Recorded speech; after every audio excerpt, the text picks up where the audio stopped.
All right, I'd first like to preface this video by saying I'm not a big fan at all of the term Elvis room.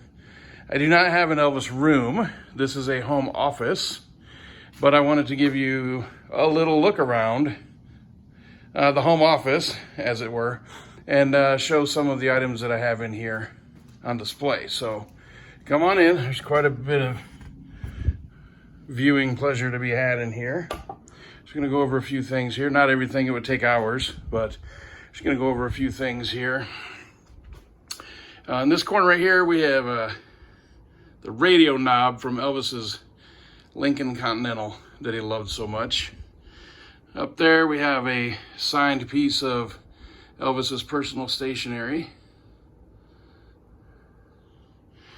These are beer cups, beer mugs, whatever you want to call them, from the International, along with a signed drumstick by Stump, Elvis's opening drummer, that played multiple times on the stage with him. Got some ashtrays from the hotel. And that water was on the Lisa Marie when Elvis passed away. There were 6 bottles of water, I believe, 6 bottles total, that being one of them. Got a bookcase here with a couple bookcases here with a couple hundred books, mostly Elvis. Got a couple 45s signed by Mark James. Of course, he wrote Always on My Mind and Suspicious Minds. For you baseball fans out there, that's a signed 8x10 with Kirk Gibson, and that's him and I discussing the legendary home run. A couple of autographed baseballs. I know this is mostly Elvis here, but there's other stuff in here. It's a straw hat from 1971, I believe.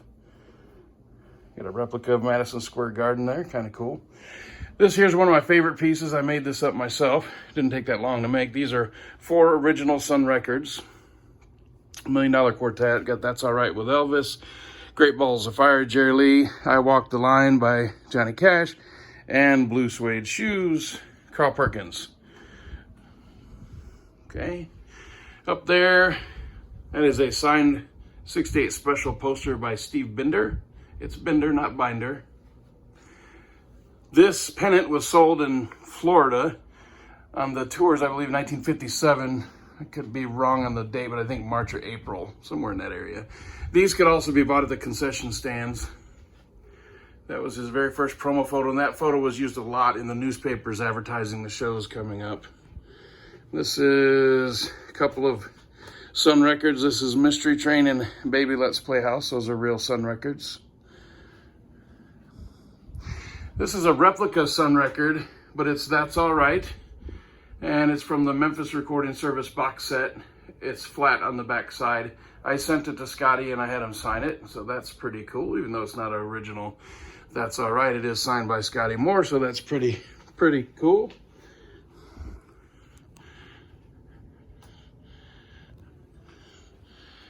A gold record from the Live on Stage in Memphis album. This is a replica of the real estate ad when the Graceland Farms were on sale, I believe from 1935, so that's pretty cool. That would have appeared in the newspaper in Memphis. Got a couple of book pages from one of Elvis's books that he wrote in and made underlines, little notes. Got a candid photo here from the Memphis Fairgrounds that Elvis signed the back of. That is a real Elvis autograph there. This here is a bookcase loaded with Follow That Dream CDs and import CDs. Got a concert ticket here. Got another concert ticket here. This is from Ann Arbor, Michigan, when Elvis performed Moody Blue, which ended up, Unchained Melody, which ended up on the Moody Blue album. So I threw that all together to make a nice little presentation. So that ticket stub was at the show that Elvis recorded that track that ended up on the album. Over here, excuse my hand, got some more autographs. This is signed by the author of My Boy, which he just passed away recently. This is a beautiful photo of Elvis, one of my favorite photos by Ed Bonja, which of course is signed. Another one by Ed Bonja, signed. We have a backstage pass from probably 72, somewhere in that area. There's me wearing Elvis's ram's head necklace. There's Elvis with it and me with it. Dinner menu from 1975. Yes, it's torn and tattered and beat up, but it was the first one I ever got, so it kind of has a sentimental place in my heart. This is pretty cool. This is a poster advertising an event in Las Vegas, 1978. But I took a August 1970 menu and put it on top of it to make a nice little presentation, signed by Ed Sullivan and Jerry Vale. I thought that's pretty cool that it was signed by Ed Sullivan, who refused to have Elvis on his show. Said, I'll never have him on my show. Then Elvis was on there 3 times. And then years later, Ed Sullivan went to go see the show. So he must have really meant what he said when he said this is a fine young boy. Got some signed Motley Crue stuff up there. I know that's kind of out of left field, but long story. And then I've got another wall over here with a bunch of photos and autographs. People that knew Elvis, worked with Elvis, friends of mine, that kind of thing. Lisa is there.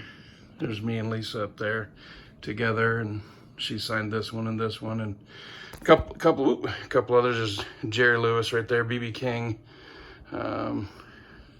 Joe Jackson up there. There's a signed Carl Perkins Sun record and 8x10. Anyway, so just wanted to give you a little look around the home office. It's not an Elvis room, it's the home office. Oh, one last little thing here. Little piece of furniture I found at the antique store. It looks like it came right out of the jungle room. So there you go. So nice little peek at the home office. Pretty cool. Looks better in person. When people see it, they're always floored. That's nice. There's a lot more in here, but I just don't have time. This video is already 7.5 minutes long. That's plenty of time. So I'm gonna go ahead and get out of here. Hope you enjoyed the little look around and leave some feedback.